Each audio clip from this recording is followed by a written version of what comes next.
warahmatullahi wabarakatuh.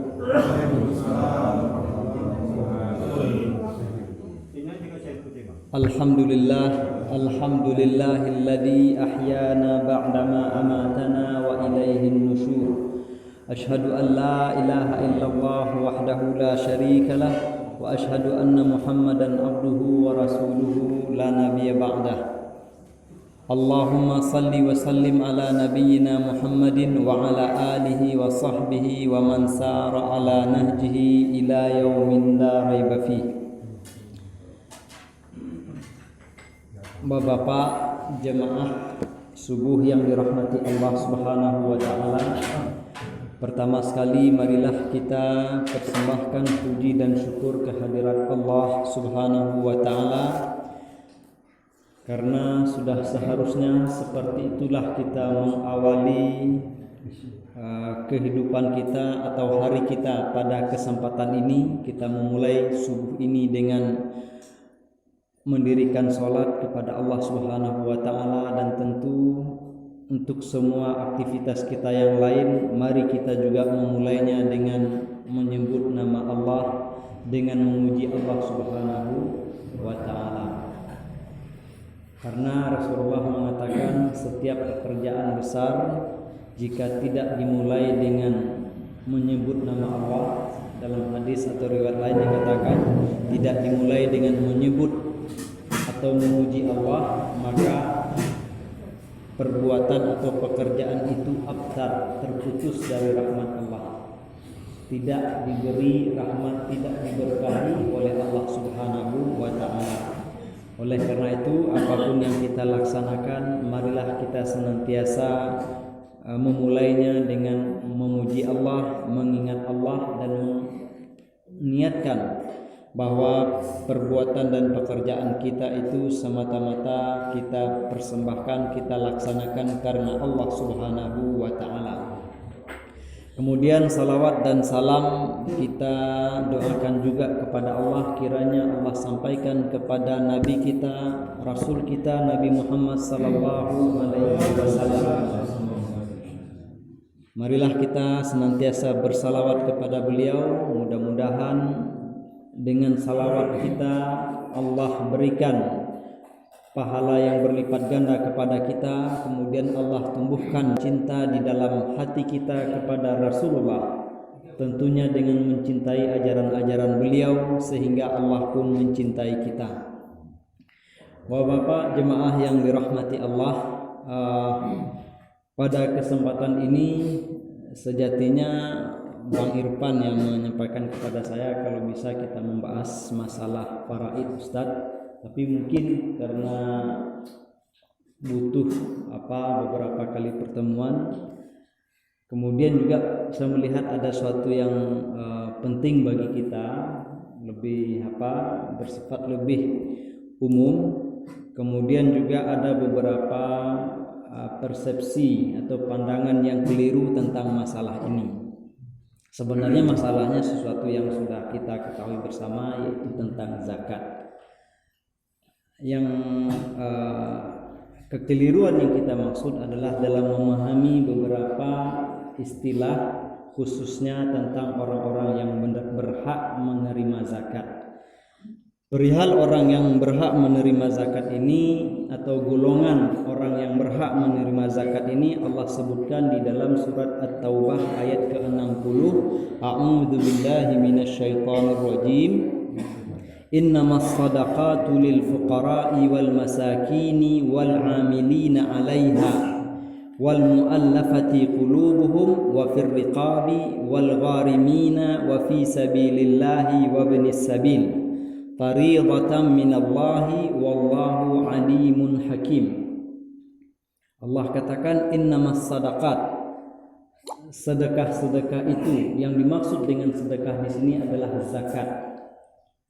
Zakat itu disebut juga dengan sedekah, asal katanya adalah saduqa yasduqu, siddiq, itu akar katanya sama. Zakat dikatakan sadaqah karena zakat itu menjadi salah satu dalil, salah satu tanda jujurnya kita kepada Allah. Jadi siddiq itu artinya benar, jujur, tidak pernah berbohong. Nah, jadi zakat itu sedekah. Zakat itu menunjukkan orang ini betul-betul beriman kepada Allah Subhanahu wa taala. Karena harta adalah salah satu yang sangat dicintai oleh manusia. Terkadang kita mau berkorban nyawa demi mempertahankan harta. Ketika orang mau mengorbankan hartanya dan sesungguhnya itu bukan mengorbankan tetapi kembali kepada kita, namun zahirnya kita lepaskan harta kita, itu sudah menunjukkan salah satu tanda-tanda dia betul-betul beriman kepada Allah Subhanahu wa taala. Kemudian Allah katakan zakat itu hanya diperuntukkan pertama lil fuqara wal masakin. Al-fuqara orang-orang fakir, orang-orang miskin. Artinya mirip tetapi kemudian dipisahkan. Artinya pasti ada bedanya. Hanya saja kemudian ulama berbeda-beda. Ada beberapa versi dalam menyebutkan perbedaan fakir dan miskin ini. Salah satu yang disebutkan adalah bahwa orang fakir ini kondisinya lebih parah, lebih menggenaskan daripada orang miskin. Orang fakir ini dikatakan mereka yang tidak mampu berusaha dan tidak punya harta, kemudian karena itu tidak mampu mencukupi kebutuhannya. Bisa dikatakan mungkin tidak bisa mendapatkan harta sama sekali. Hartanya tak ada, kemudian juga tidak memiliki pekerjaan, mungkin karena punya kekurangan fisik atau karena sebab-sebab lain, sehingga kondisinya sangat menggenaskan. Sementara orang miskin, dia mungkin ada hartanya, mungkin juga bekerja, tetapi tidak memenuhi kebutuhan. Anaknya misalnya ada 4, semua sudah sekolah, kebutuhan 1 bulan butuh 5 juta rupiah, ternyata penghasilannya hanya 4.500.000, itu miskin. Bahkan lebih jauh kalau ulama kita dahulu mendefinisikan orang miskin itu orang yang tidak memiliki kebutuhan-kebutuhan pokok. Kebutuhan itu makanan, pakaian, rumah, termasuklah waktu itu kendaraan. Itu semua digolongkan orang miskin. Kenapa? Karena itu menjadi kebutuhan mendasar ketika itu. Tak punya rumah berarti artinya tidak punya tempat tinggal. Bukan tidak punya rumah tapi tidak punya tempat tinggal. Mungkin tidak punya tempat tinggal, tidak punya rumah tapi bisa punya uang untuk mengontrak rumah, punya uang untuk menyewa rumah, berarti adalah itu punya. Jadi yang dimaksud di sini kalau di total gajinya setahun itu untuk mengontrak rumah tak punya, untuk membeli pakaian untuk dia dan anak-anaknya tak ada, maka itu adalah orang miskin. Nah, yang pertama tentang definisi itu, yang kedua Bapak Ibu yang dirahmati Allah, yang harus kita pahami juga bagaimana mekanisme zakat itu, bagaimana cara zakat itu menghapuskan kefakiran dan kemiskinan.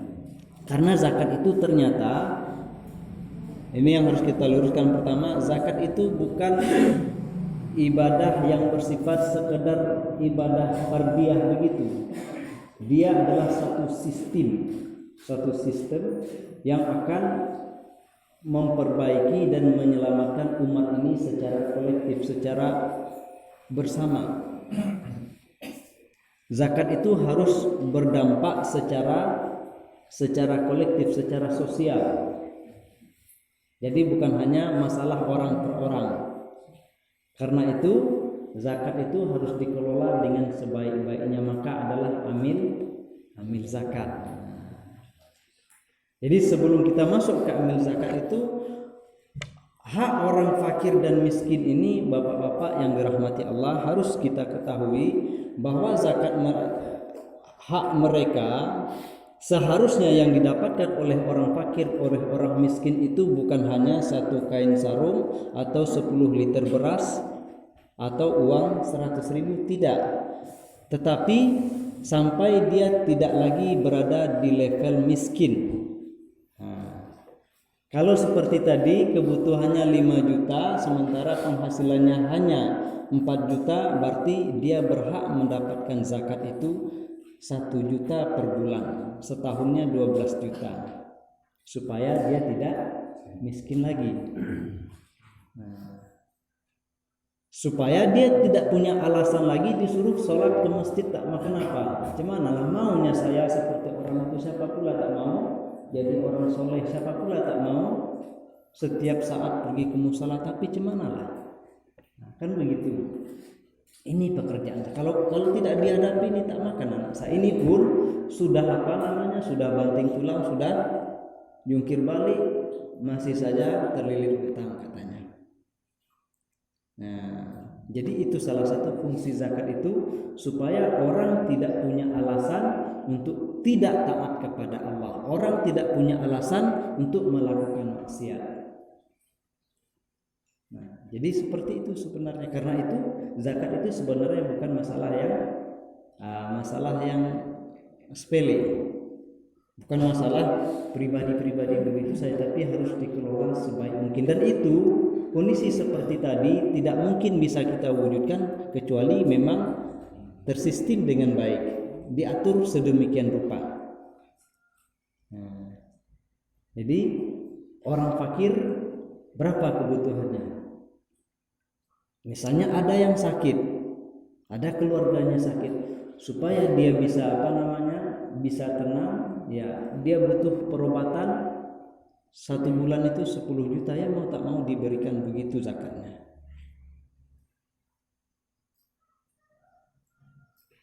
Itu yang kedua. Kemudian apa kata Allah selanjutnya?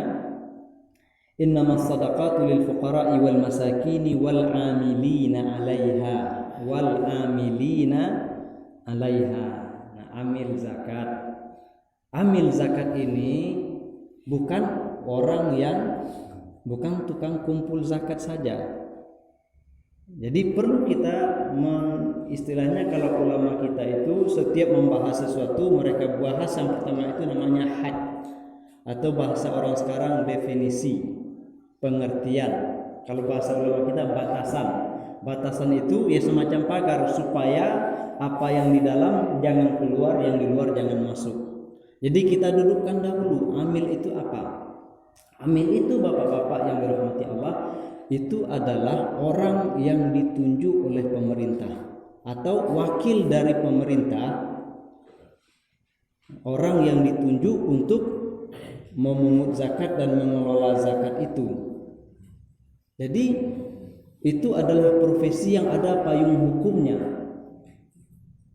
Memang kerjanya itu saja, dia ditugaskan untuk memburu orang-orang yang sudah dikenai kewajiban zakat. Kalau ada di suatu tempat, kalau di daerah kerjanya itu ada orang kaya tidak membayar zakat, dia bertanggung jawab.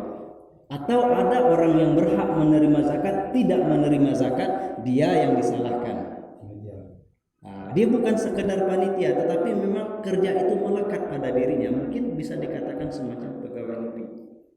Tapi kemudian pemerintah kita, karena Indonesia bukan sistem pemerintahan Islam, tetapi kemudian kepentingan umat Islam diakomodir melalui undang-undang zakat, sehingga selain ada Bazis namanya atau Baznas, Badan Amil Zakat Nasional, itu punya pemerintah berikan kesempatan kepada pihak swasta atau kepada masyarakat umum untuk mengelolanya, disebut dengan lembaga amil zakat atau lembaga amil zakat atau LAS. Jadi nanti bedanya di kita, kalau LAS itu berarti swasta, kalau Baznas berarti pemerintah. Dan semuanya harus dengan restu pemerintah, harus terdaftar dia. Apa sebab? Karena amil zakat ini dia punya hak untuk memaksa. Karena perintahnya dalam Al-Quran adalah khudh min amwalihim sadaqatan, ambil dari harta mereka itu. Ambil, bukan minta. Bukan minta, utruk bukan begitu, tapi ambil. Artinya kalau tidak diberikan baik-baik, paksa. Tentu tidak semua orang boleh memaksa. Kalau begitu nanti kacau. Maka pemerintahlah itu yang punya hak. maka harus dilindungi oleh undang-undang. Itulah yang disebut dengan amil zakat. Karena itu amil zakat ini berhak menerima zakat. Siapa itu? Ya tukang yang di lapangan, atau nanti yang mencatatnya, atau yang mengelola harta-harta zakat itu, kalau butuh pengelolaan. Kemudian jatah mereka ini, bapak-bapak yang dirahmati Allah, hak amil ini sesuai dengan kebutuhannya. Maksudnya seberapa banyak dia bisa hidup layak, supaya dia tidak bekerja yang lain lagi. Dia tak punya tempat tinggal, maka sediakan tempat tinggalnya. Dia belum beristri, dia butuh istri, carikan istrinya. Begitu kalau bahasa dahulu begitu. Karena kan ada maharnya, ada begininya. Kalau dia dipekerjakan untuk mengurus amil zakat, menjadi amil zakat, itu kewajiban pemerintah atau kewajiban yang berwenang untuk membiayai orang itu, supaya dia tidak jatuh miskin dan supaya zakat itu bisa terlaksana. Dia kemana-mana butuh mobil, maka carikan kendaraannya. Dia di rumahnya butuh pembantu, maka sediakan pembantunya. Ditaksirlah itu kira-kira berapalah kebutuhan orang bisa hidup layak, maka dia berhak diberikan harta atau gaji dari zakat sebanyak itu. Dengan demikian zakat berarti tidak ecek-ecek, harus serius. Kalau tidak, cemana habis untuk amilnya saja. Dan ingat, itu bukan amil yang kita bentuk-bentuk begitu saja. Misalnya kita karena bulan Ramadan kita bentuk panitia zakat, sebenarnya itu belum memenuhi kriteria sebagai amil zakat. Sehingga yang tadi tidak bisa dibawakan ke sana, kata Ustaz Indra, amil zakat itu berhak dapat bagian secukupnya untuk kebutuhan dia, maka kita ambil bagian cukup untuk hari raya. Tidak seperti itu. Kenapa? Karena kita namanya bukan badan amil zakat, bukan amil zakat, tetapi orang yang bekerja sesaat, artinya bekerja paruh waktu saja, bantu-bantu saja. Kalau itu yang kita lakukan, maka hak kita hanya upah seberapa kerja kita itu. Misalnya kita bekerjanya hanya habis sholat maghrib sampai habis sholat isya, kira-kira orang kerja segitu berapa gajinya? Tak lebih dari itu yang boleh kita ambil. Tapi amil zakat yang berhak menerima seperti tadi, orang yang memang kesehariannya itu yang dia urus, itu adalah profesi yang serius. Dan seharusnya ya kalau di pemerintah itu badan amil zakat itu atau LAS ya, lembaga amil zakat itu cakupannya kabupaten kalau nggak salah, kabupaten atau kota Madia. Dan bisa saja kita dirikan itu. Pertama tentu mengurus masyarakat Bangun Sari ini. Nah tentu ini butuh ilmu, bukan sembarang orang. Dia mengerti zakat itu apa, kemudian dia paham cara menghitung harta orang atau harta, supaya jangan yang bukan zakat dia kejar. Jangan harta yang bukan objek zakat dia kejar, sementara ada yang zakat, objek zakat dia biarkan. Kemudian tentu dia juga harus punya ilmu di bidang menghitung harta itu. Jadi bukan pekerjaan sembarangan. Kemudian itulah yang disebut dengan amil, bapak-bapak, ibu-ibu yang dirahmati Allah. Kalau ibu-ibu. Kemudian wal muallafati qulubuhum. Al muallaf. Muallaf itu apa artinya bapak, ibu-ibu? Muallaf arti apa ya? Muallaf. Orang yang lemah imannya. Orang yang lemah imannya. Nah, kalau bapak di sebelah sini muallaf apa itu maksudnya, Pak? Orang baru masuk Islam ya. Orang baru masuk Islam itu makna atau pengertian yang kita berikan di Indonesia. Dan itu tidak seperti itu. Al-muallafatu qulubuhum. Fa'allafa baina qulubihim, kata Allah. Artinya tadinya orang yang saling benci-membenci, saling tidak ada kasih sayang di antara mereka. Fa'allafa baina qulubikum fa asbahtum bi ni'matihi ikhwana. Setelah ditaklif oleh Allah hati mereka, maka mereka menjadi seperti orang-orang beradik kakak semua. Tak itulah dia taklif. Kemudian orang yang ditaklif namanya muallaf. Orang yang dijinakkan hatinya. Orang yang dijinakkan artinya dibujuk dia. Jadi muallaf itu bukan orang baru masuk Islam, tapi yang dijinakkan. Nah, kucing itu disebut dalam bahasa Arab binatang alif. Asal katanya itu juga alifa ya'lafu. Kenapa? Karena dia jinak. Kita dekati dia tidak lari. Kemudian kalau kucing hutan yang tak mau kita dekati dia lari namanya wahsy. Lawannya alif. Jadi al-muallaf itu yang ditaklif, yang dicoba dijinakkan supaya dia kalau didekati tidak lari. Dan kemudian ulama mengelompokkan mu'allaf itu ada yang beragama Islam, ada yang tidak beragama Islam. Dua golongan. Ada yang beragama Islam, ada yang tidak beragama Islam. Yang beragama Islam itu kemudian dirinci lagi, dilihat dari apa yang dilakukan oleh Nabi Muhammad SAW. Ada 4 macam pula rupanya mu'allaf dari kaum muslimin itu. Yang pertama adalah orang-orang terpandang. Orang-orang terpandang dan dia punya pengaruh di tengah kaumnya. Nah, tentu yang dimaksud ini bukan memujuk dia saja. Ketika orang besar ini dimuliakan, maka pengikutnya akan merasa, oh dia dimuliakan. Maka mereka akan loyal kepada agama Allah Subhanahu wa taala. Kenapa demikian yang dilakukan oleh Rasulullah sallallahu alaihi wasallam? Ada sejumlah sahabat setelah masuk Islam diberikan zakat yang sangat besar.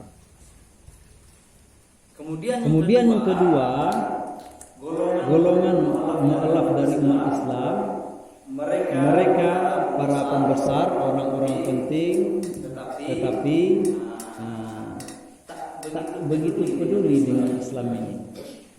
Mereka itu mu'allaf juga sebenarnya. Artinya kalau memang Islam saat itu butuh, kita butuh ada orang-orang yang dia hebat, dia punya power, dia punya kekuasaan, tapi tidak peduli dengan Islam. Maka itu boleh diberikan zakat. Namanya mu'allaf itu. Dibujuk hatinya. Caranya dengan apa? Dengan harta. Rupanya memang begitu. Harta itu memang luar biasa. Dan itu harus kita sadari. Ya. Ya. Preman bisa dianggap mu'allaf kalau memang premannya itu berpengaruh. Jangan preman hampir tiap hari bonyok aja, habis ditangani orang aja terus. Nah, nanti itu bukan, tidak penting itu. Tapi preman yang betul satu kampung bahkan satu kota itu takut sama dia, dekati, pakai zakat.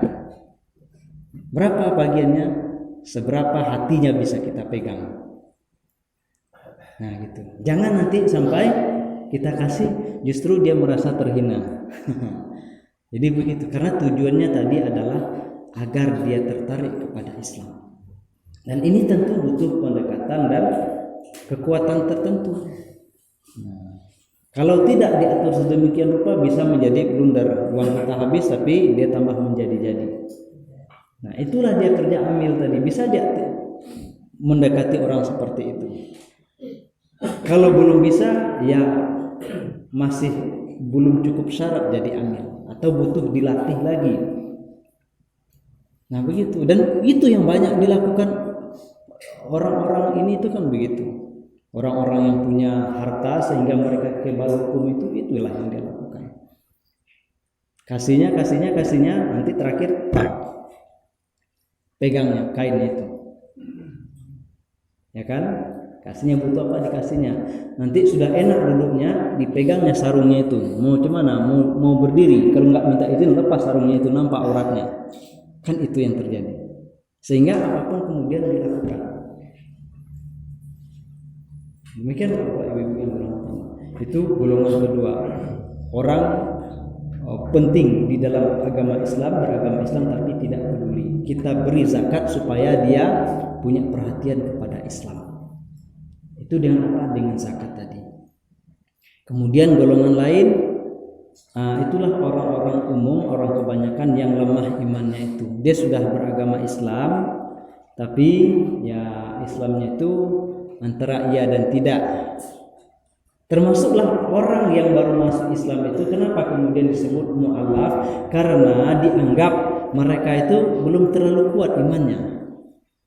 Padahal kalau dia masuk Islam itu dengan kesadaran yang sangat mendasar, dia paham sekali itulah kebenaran, maka dia tidak lagi termasuk orang yang lemah imannya itu. Mungkin kalau dia paham, dia akan marah. Itu saya dikatakan mu'allaf. Saya ini sudah Islam betul hari ini saya masuk Islam, kemarin saya masuk Islam, tapi saya sudah lama belajar. Saya masuk Islam ini akan saya pertahankan misalnya dengan jiwa dan raga saya, maka dia bukan mu'allaf. Tapi kalau kita lihat tanda-tanda akan goyang-goyang, maka itu mu'allaf. Atau mereka setelah masuk Islam terusir dari rumahnya, maka masuklah ke dalam fakir dan miskin. Ya, bukan berarti orang yang baru Islam itu tidak boleh menerima zakat. Bukan itu artinya. Artinya adalah orang baru masuk Islam itu tidak identik, tidak selalu menjadi mu'allaf. Kemudian mu'allaf berikutnya, umat Islam lainnya, menurut ulama itu adalah orang-orang atau kaum muslim yang ada di perbatasan negeri muslim dengan non-Islam. Ya, kalau negara kita negara Islam, kemudian di perbatasan situ negaranya tidak lagi beragama Islam. Nah, takut mereka itu menyeberang atau tidak mau membela tanah airnya, misalnya datang penyerang dari luar karena dia merasa selama ini tak diperhatikan atau merasa tak ada untungnya, biarkan sajalah, bukan urusanku itu. Nah, maka mereka juga berhak menerima zakat supaya setiap ada ancaman terhadap umat Islam, terhadap negeri Islam, mereka yang pertama membelanya. Nah, itu dia yang golongan mu'allaf itu, orang Islam. Kemudian golongan yang kedua, mu'allaf yang bukan beragama Islam. Siapa mereka? Yang kedua juga dibagi oleh ulama dua. Orang non-muslim yang mu'allaf yang boleh kita beri zakat itu adalah orang-orang yang kita harapkan masuk Islam. Orang-orang yang kita harapkan dia mau masuk Islam. Misalnya ada orang kaya, sebenarnya dia sudah ingin masuk Islam, tapi dia ragu kalau masuk Islam nanti bisnisnya ditarik keluarganya atau diputus hubungannya. Nanti cemana lah, ya kan? Maka berikan kepada dia modal, berikan kepada dia zakat. Nah, sekali lagi, berapa banyaknya? Sebanyak hatinya bisa kita jinakkan. Jadi Rasulullah memberikan zakat itu tidak tanggung-tanggung. Pernah Rasulullah berikan zakat 100 ekor unta kepada salah seorang sahabat yang baru masuk Islam. Juga kepada orang yang sahabat yang belum masuk Islam. Diberikan Rasulullah 100 ekor unta. Sehingga sahabat-sahabat dari kalangan Ansar sempat mereka diberi was-was oleh setan. Lihat tuh Muhammad sudah mulai dia sudah mulai dia main, kayaknya sudah mau balik lagi ke orang Mekah itu. Karena kebetulan yang menerima itu adalah sahabat dari golongan orang-orang Mekah. Mereka yang baru masuk Islam dan mereka yang belum masuk Islam, setelah penaklukan Mekah, maka Rasulullah berikan kepada mereka zakat yang banyak. Kenapa? Karena itulah yang akan membungkam orang. Karena manusia itu punya fitrah, mereka tidak mungkin mengingkari nikmat itu. Kecuali orang-orang kufur nikmat itu. Sudah rusak betul lah hatinya itu. Setelah diberi, dia tidak punya rasa terima kasih sedikit pun. Jadi seperti itu. Itulah yang disebut dengan mu'allaf. Orang yang diharapkan masuk Islam, atau yang kedua dia bukan beragama Islam, tetapi dikhawatirkan dia akan mengganggu ini. Ini tentu barangkali di tempat-tempat umat Islam minoritas. Maka berikan juga zakat supaya mereka tidak mengganggu. Nah, kemudian dalam sejarahnya Umar bin Khattab pernah menghilangkan ketika ada orang meminta bagian zakat sebagai mu'alaf tidak diberikan oleh Umar bin Khattab. Apa sebab? Ketika itu Islam sudah kuat. Kami tak butuh lagi membujuk Anda. Justru siapa yang mau berlindung dialah yang harus bayarkan, begitu. Nah, tapi yang harus kita garis bawah itulah yang sesungguhnya dimaksud dengan mu'alaf itu. Nah, termasuk misalnya jika ada di daerah kita, misalnya ada perwira TNI atau Polri, nah untuk naik pangkat itu kan butuh pendidikan, dan pendidikan itu butuh biaya. Nah, perhatikan, jika itu mungkin orang ini ada sedikit banyaknya yang loyalnya kepada agama Islam, biayai dia. Itu bagian dari ta'liful qulub. Karena biasanya begitu. Setelah dia berhutang budi, dia akan apalagi ketika dia sudah sampai kepada level itu, artinya bukan orang sembarangan, bukan orang yang seperti tadi diberi kemudian dia lupa, tidak, orang terhormat. Nah, untuk itu kan butuh dana, dia butuh mengikuti pendidikan ini, butuh pendidikan itu. Siapa yang biayai? Harusnya zakat bisa untuk itu. Demikian Bapak-bapak, Ibu-ibu yang dirahmati Allah. Sudah habis waktunya? 10 menit lagi ya. Jadi itu yang disebut dengan mu'alaf. Mu'alaf itu tidak melulu orang yang baru masuk Islam,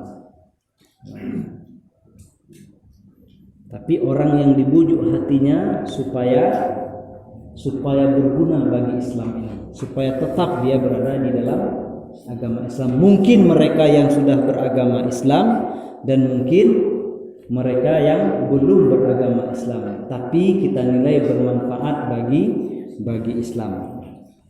Kemudian setelah wal amilina 'alaiha wal mu'allafati qulubuhum wa fir riqabi, kemudian untuk memerdekakan budak. Ini barangkali sudah tak ada lagi, tapi di zaman dahulu banyak budak. Di antara jalan pemerdekaan budak itu diberi hak untuk menebus dirinya sendiri. Karena harga budak itu saat itu mahal.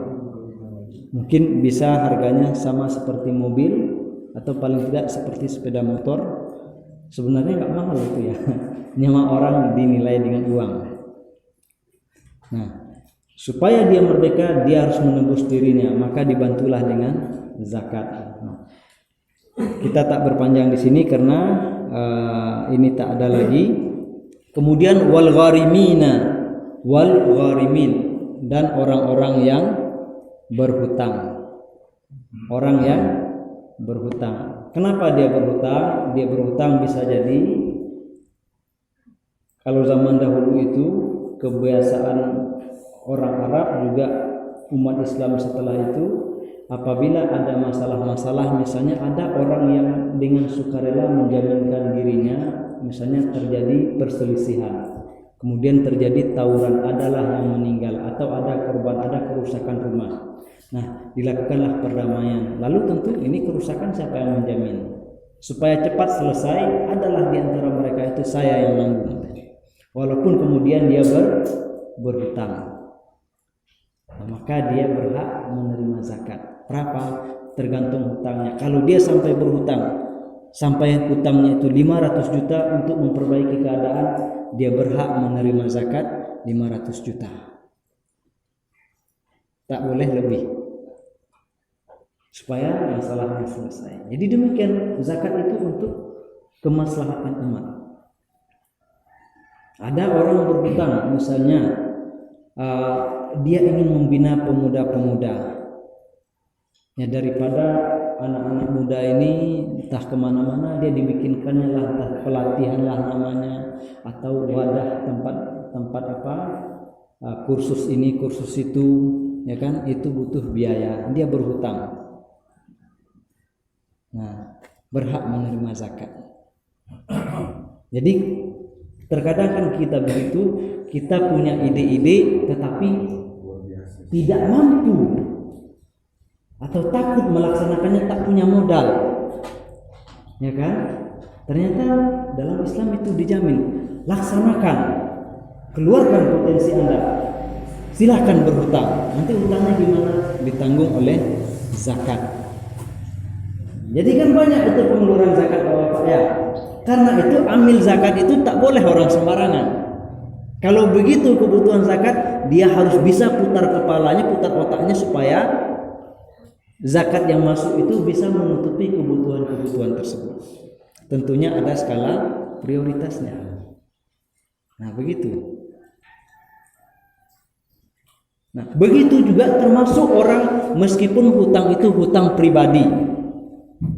Dia menyekolahkan anaknya. Apalagi misalnya kita tahu ada satu keluarga anak itu berpotensi tapi tidak berpunya. Terus sokong orang tuanya, enggak punya, cemana lah kita enggak punya dana. Katakan sama dia, berhutang kita. Supaya anaknya sekolah masuk perguruan tinggi, biayanya mahal, berhutang dia, hutangnya misalnya sampai puluhan juta, ratusan juta, berhak menerima zakat. Berapa hutangnya? 120 juta, keluarkan 120 juta. Tak boleh lebih. Nah, begitu tadi. Kenapa? Karena dia berhutang untuk kemaslahatan. Coba kalau anak itu jadi, siapa yang akan mendapatkan manfaatnya? Apalagi ketika dia tahu dia bisa sekolah, dia dapat beasiswa dari umat Islam, dari kaum muslimin di kampung halamannya. Tapi kalau kita biarkan lepas, bapak-bapak yang dirahmati Allah, orang Indonesia itu ternyata tidak bodoh-bodoh, tapi tidak diperhatikan, diabaikan. Nah, ada yang terakhir itu mungkin sekian tahun, mungkin sekitar berapa, 5 tahun yang lalu itu, kebetulan orang Padang pula. Ternyata salah seorang ahli ahli listrik tenaga surya itu orang Indonesia di Jepang. Dia sudah dapat banyak lisensi. Ditarik oleh menteri siapa waktu itu, Dahlan Iskan, ke Indonesia untuk bikin mobil listrik. Tetapi kemudian pertama karyanya tidak dihargai. Setelah dia bikin lalu ada saja yang merombak-rombak tanpa sepengetahuan dia. Setelah itu tak jelas bagaimana perkembangan risetnya, akhirnya pergi dia, ditarik oleh orang Malaysia, dikontrak oleh Proton. Sudah jadi saja kita sia-siakan. Harusnya bagaimana? Belum jadi dia sudah nampak bibit-bibitnya, perhatikan. Kita dokong, kita sokong orang tuanya, butuh dana, lanjutkan, nanti ada zakat yang akan membacking itu. Karena itu juga bapak yang dirahmati Allah, diharamkan dalam Islam itu kalau kita berhutang, kita menghutangi orang harus berbunga. Apa nanti jaminannya apa? Haram hukumnya itu. Kenapa haram? Kalau Anda cemas harta Anda nanti hilang, zakat yang menjaminnya. Termasuklah orang ingin buka usaha, dia berhutang. Sepanjang dia melakukannya dengan cara yang benar, manajemennya baik, sudah sungguh-sungguh, kemudian terjadilah musibah, berhaknya dia itu mendapatkan zakat. Ternyata begitu, luas sekali cakupan zakat itu. Atau orang dia selama ini apa yang dijualnya, jual minuman keras, jualan yang atau misalnya bekerja, di mana bekerjanya? Di diskotik. Cuman tidak ada lagi pekerjaan lain. Maka dia berhak menerima zakat. Supaya bisa kita suruh berhenti dari situ. Beri dia modal. Dari mana? Dari zakat. Sekali lagi, ternyata pekerjaan ambil zakat itu berat. Dan itu harusnya kita pikirkan. Karena itulah salah satu cara untuk menyelamatkan umat ini. Kenapa demikian? Karena begitu harta itu. Tidak semua orang cakap mengelola harta. Ada pintu-pintunya Allah berikan. Seolah-olah apa? Dia yang dikejar uang, ya kan? Asal membalikkan tangan dia jadi uang, diangkatnya batu, seolah-olah jadi uang batu itu di tangannya. Itu anugerah Allah. Tidak semua orang seperti itu. Maka itu harus dikelola dengan baik supaya lahir masyarakat yang hebat seperti itu. Nah, orang yang berhutang, berapa haknya? Sebesar hutangnya itu. Sepanjang hutangnya bukan untuk kemaksiatan dan bukan dia permainkan harta umat Islam, maka amil zakat itu berkewajiban untuk menilainya. Orang ini cemana, hutangnya pantas atau tidak. Maka dia harus diberi gaji yang cukup, harus dilatih, diperhatikan sedemikian rupa, dan diberi payung hukum oleh undang-undang. Artinya mereka ini termasuk orang yang ditugaskan oleh negara. Kemudian ada dua lagi, wa fi sabilillahi wa binis sabil. Sudah habis mungkin kita sambung pada kesempatan yang lain, tetapi kita intinya tadi ada beberapa hal yang harus kita luruskan kembali pemahaman kita. Pertama, tentang bagian hak masing-masing mustahik itu, masing-masing asnaf itu berapa. Jangan kita merasa bahwa cukup bagi mereka 1 liter, 2 liter atau 1 karung beras, tidak. Ternyata lebih detail diatur. Kemudian beberapa pemahaman yang perlu kita kembali luruskan. Yang pertama tentang amil itu sebenarnya apa, kemudian mu'alaf itu apa, dan bagaimana cara memperlakukan mereka. Demikian Bapak-bapak yang dirahmati Allah, insyaallah bisa kita lanjut. Mudah-mudahan Allah berikan kepada kita kesempatan bisa menuntaskan 2 hal lagi, yaitu fi sabilillah wa binis sabil. Nah, mungkin masih ada waktu kita